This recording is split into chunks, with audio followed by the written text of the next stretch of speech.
হাদিসে পাকের মধ্যে আসছে, কিতাবের মধ্যে পাওয়া যায়, আল্লাহ তাআলা যাকে ভালোবাসেন, মহব্বত করেন, পছন্দ করেন, তাকে তার দ্বীনের ইলম দ্বারা, সঠিক ইলম জ্ঞান দ্বারা তাকে ধন্য করেন। এবং যাকে মহব্বত করেন, ভালোবাসেন, ফেরেশতাদের মাঝে আল্লাহ তাআলা তা বলে দেন, আমি দুনিয়ার জমিনে অমুক ব্যক্তিকে ভালোবাসি, মহব্বত করি, তোমরাও তাকে ভালোবাসো, মহব্বত করো, এবং জমিনের মানুষদের নিকটে তোমরা তা ঘোষণা করে দাও, বলে দাও যে আল্লাহ তাআলা এই ব্যক্তিকে ভালোবাসেন, আমরাও তাকে ভালোবাসি, তোমরাও তাকে ভালোবাসো। যার কারণে দেখা যায় যে একজন ব্যক্তিকে কেউ যদি ভালোবাসে, মহব্বত করে, তো আরেকজন ব্যক্তি হিংসা করলেও আল্লাহ তাআলা যখন তার ভালোবাসাটা বাড়িয়ে দেন, তো সেখানে আর কারো শত্রুতা করার কিছুই থাকে না। সেজন্য একজন কোরআনে হাফেজ, ওহির ইলমের সে ওয়ারিস, তার সিনার মধ্যে 30 পারা কোরআন রক্ষিত হয়ে আছে। সে দুনিয়াতেও আল্লাহ তাআলা তাকে মর্যাদা দান করেছেন এবং আখিরাতেও তাকে মর্যাদা দান করবেন ইনশাআল্লাহ। এই জন্য এই মাদ্রাসায় যারা পড়ালেখা করছে, যারা পড়াচ্ছেন, উভয়কে আল্লাহ তাআলা খালেস নিয়তে মেহনত করা তৌফিক দান করুন, আমিন। এবং আমরা যারা গার্জিয়ান, এলাকাবাসী, আমাদের সন্তানদেরকে এই মাদ্রাসায় ভর্তি করেছি, দেখেন এই ছোট্ট মাসুম বাচ্চাগুলো, তারা সারাটা দিন 24টা ঘন্টা সেখানে পড়ালেখা করছে।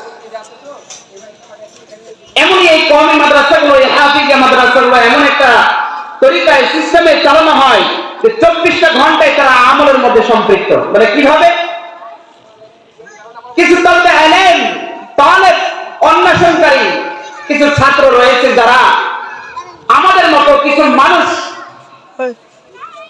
রাত্রে ঘুম এত ভারী হয়ে যায় যে ফজরের আজান হয় কিন্তু আমরা জানতে পারি না, অথচ ফজরের আজানের আগে তাহাজ্জুদের ওয়াক্তে এই মাদ্রাসার কিছু ছাত্র উঠে যায়, শীতের সময় ঠান্ডা পানি দিয়ে, গরমের সময় এই পানি দিয়ে ওযু করে তারা আল্লাহর কালামকে হেফজ করার জন্য, মুখস্থ করার জন্য লেগে যায়।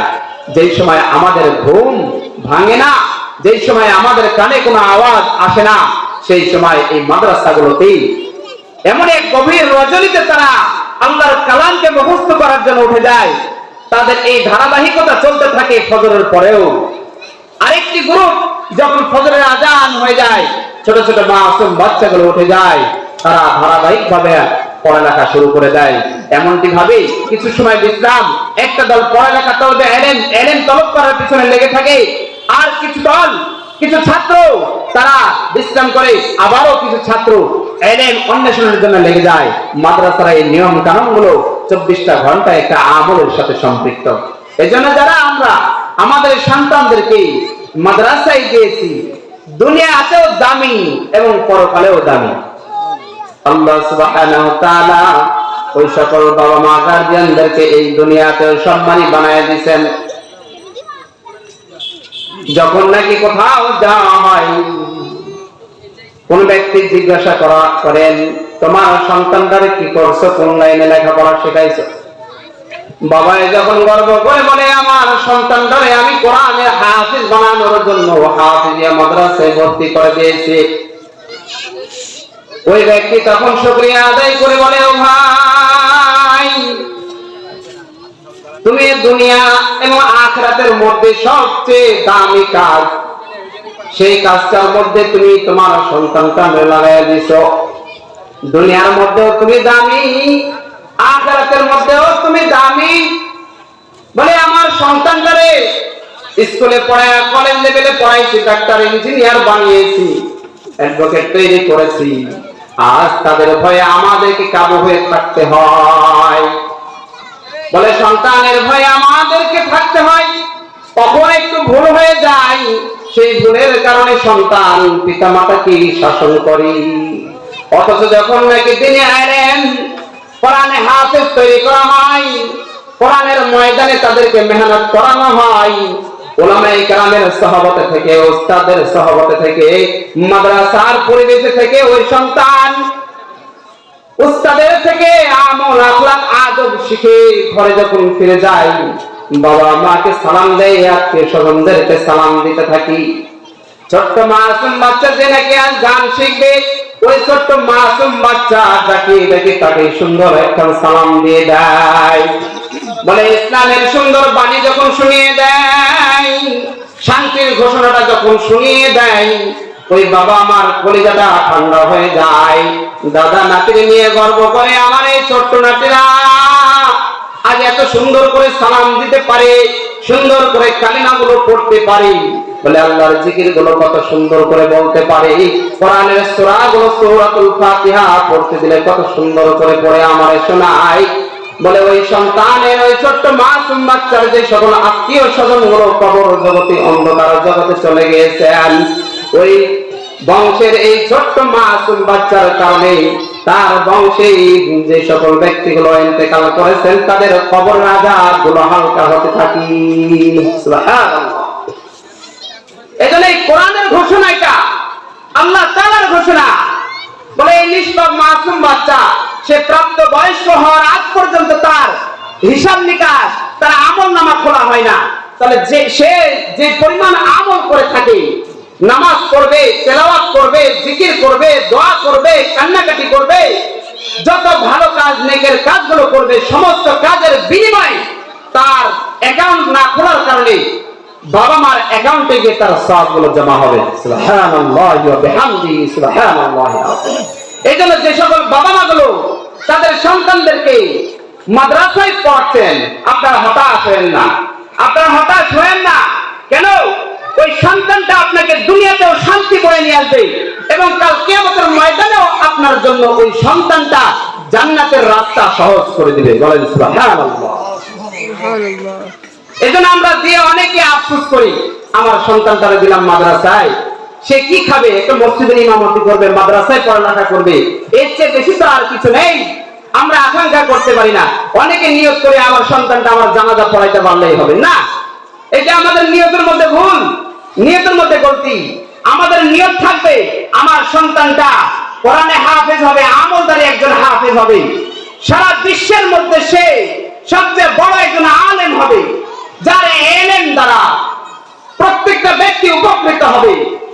প্রত্যেকটা ব্যক্তি যখন উপকৃত হবে, আর বাবা মার নিয়ত, চেষ্টা এবং দোয়ার ফসলে আল্লাহ তাআলা তাকে অবশ্যই দুনিয়ার মধ্যে সবচেয়ে ভালো জায়গা, বড় জায়গায় তাকে কি করবে? প্রতিষ্ঠিত করবেন। এজন্য মুহতারাম হাজিরিন, আমাদের সন্তানদেরকে আমি এটা বলে এই কথা বুঝাই নাই যে দুনিয়াবি শিক্ষা দেওয়া যাবে না, আমি এই কথা বুঝাই নাই। আমার কথা হলো, আমাদের সন্তান যখন কথা বলতে শিখে, সবার সঙ্গে আদান প্রদান হয়, মত বিনিময় হয়, সেই সন্তানটাকে 3টা বছর নুরানি মাদ্রাসায় শিক্ষা দেন। 3টা বছর নুরানি মাদ্রাসায় তাদেরকে পড়ান। এই নুরানি মাদ্রাসাগুলোতে বাংলা, অঙ্ক, আরবি, ভূগোল, সমাজ সমস্ত কিছু পড়ানো হয়, কোরআনে দক্ষ করানো হয়। সে যদি এই 3টা বছর পড়ালেখা করার পরে একজন ডাক্তার হয়, ইঞ্জিনিয়ার হয়, প্রফেসর হয়, লয়ার হয়, সে যে লাইনে যাক না কেন, তার এই কোরআনের শিক্ষার প্রভাব যতদূর যাক না কেন, তার এই কোরআনের শিক্ষার প্রভাব তার নিকটে পড়বে। সে হালালকে হালাল জানবে, হারামকে হারাম জানবে, সে গুনাহকে জানতে পারবে, এটা অপরাধ, গুনাহ, এই গুনাহ করলে আল্লাহ তাআলা আমাকে ছাড় দিবেন না। এই জ্ঞান তার এই 3টা বছরের মধ্যেই আল্লাহ তাআলা তাকে তার উস্তাদের মাধ্যমে এটা পৌঁছে দিবেন। এই জন্য আমাদের সন্তানদেরকে অন্তত 3টা বছর আমরা এই নুরানি মাদ্রাসাগুলোতে শিক্ষা দিয়ে আমাদের সন্তানদেরকে কোরআনের হাফেজ যদি নাও বানাইতে পারি, তো এই কথা আল্লাহ তাআলার কাছে বলতে পারবো, আল্লাহ সে ইঞ্জিনিয়ার হয়েছে, ডাক্তার হয়েছে, প্রফেসর হয়েছে, কৃষক হয়েছে, সে কৃষিজীবী, কিন্তু আমি চেষ্টা করেছি আমার দায়িত্ব হিসাবে তাকে ফরজ পরিমাণ ইলম অর্জন করানো, মাদ্রাসায় ভর্তি করিয়েছি, তাকে কোরআন শিক্ষা দিয়েছি, ওযু করা, পাক পবিত্রতা অর্জন করা তাকে শিক্ষা দিয়েছি। রাসূল কারীম সাল্লাল্লাহু আলাইহি সাল্লামের হাদিসের কথা মতে আমরা আমল করেছি। খায়রুকুম মান তাআল্লামাল কুরআনা ওয়া আল্লামা, বলে ওই ব্যক্তি উত্তম যে কোরআন নিজে শিখে এবং অপরকে শেখায়। বলে কোরআন যদি আমি শিখতে পারি তাহলে অন্যকেও শিখাইতে পারবো। দেখেন আমাদের মহল্লার মধ্যে অনেক পুরুষরা আছে, অনেক মা বোনেরা আছে, এত কষ্ট লাগে, এত কষ্ট লাগে, দুনিয়ার সমস্ত কিছু ইলম জ্ঞান অর্জন অর্জন করতে পারলাম, বাংলা শিখলাম, ইংরেজি শিখলাম, অঙ্ক শিখলাম, বিজ্ঞান শিখলাম, সমাজ শিখলাম, ডাক্তারি শিখলাম, এমন কোন যোগ্যতা নাই যা শিখলাম না। কিন্তু আমার দুঃখের বিষয় হলো ওই সকল মা জননীরা, ওই সকল আব্বারা, ওই সকল ভাইরা, ওই সকল চাচা দাদারা মৌতের কাঠগড়ায় চলে আসছে।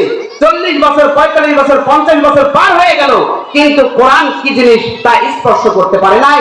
কোরআন কি জিনিস তা নিজের চোখে দেখে তেলাওয়াত করতে পারে না। কিছু তেলাওয়াত করতে পারে, তবুও সেটা সহি শুদ্ধ না। কোরআন নিয়ে কিছু তেলাওয়াত করে, কিন্তু সেটা সহি শুদ্ধ না। বলে সহি শুদ্ধ তাদেরকে শেখার জন্য উদ্বুদ্ধ করতে চাইলেও তারা আসতে চায় না। দুনিয়ার নিয়মটা হলো যদি ত্যাগ না করি কখনো কোনো জিনিস অর্জন করতে পারবো না। এই জন্য মুহতারাম হাজিরিন, কোরআন এমন একটা মুজিজ, এমন একটা জাদু, এমন একটা ম্যাগনেট, কোরআনের সাথে যার সম্পর্ক হয়ে যাবে আল্লাহ তাআলা দুনিয়া আখিরাত উভয় জগতে তাকে সম্মানিত করে দিবেন। এই যে কাঠ, গাছ কেটে কাঠ তৈরি করি, এই গাছ কেটে আমরা জ্বালানি লাকড়ি তৈরি করি। এই লাকড়ির কাজের, লাকড়ির দাম কি কম না বেশি? কম। ওই কাঠকে যদি প্রসেসিং করে আমরা খাট তৈরি করি, সোফা তৈরি করি, চেয়ার তৈরি করি, তাহলে জ্বালানি কাঠের তুলনায় সোফা, খাট এগুলোর দাম বাড়বে কিনা? বাড়বে। বলে এই কাঠকে যদি আমি এমন একটা জিনিস তৈরি করি যা দুনিয়ার কোন ইমানদার, কোন মুসলমান, সে নামকে অস্তে যদি মুসলমান হয়, আর ওই কাঠের আসবাবটা যদি একটু পায়ে থেকে নিচে পড়ে, সেটারে বুকের সাথে জড়িয়ে নেয়, সেটা চুমু দেয়, সেটা চোখের সাথে লাগিয়ে নেয় এবং আল্লাহ তাআলার কাছে ইস্তেগফার করতে থাকে, আল্লাহ আমার দ্বারা ভুল হয়ে গিয়েছে। বলে সেই কাঠটা কি? ওই একই কাঠ যেটা দ্বারা আমি জ্বালানি কাঠ তৈরি করলাম, চুলার লাকড়ি তৈরি করলাম, যেই কাঠ দ্বারা আমি খাট বানাইলাম, সোফা বানাইলাম, ড্রেসিং টেবিল বানাইলাম, চেয়ার বানাইলাম, আর ওই কাঠ দ্বারাই কোরআন রাখার জন্য একটা রেহাল তৈরি করলাম।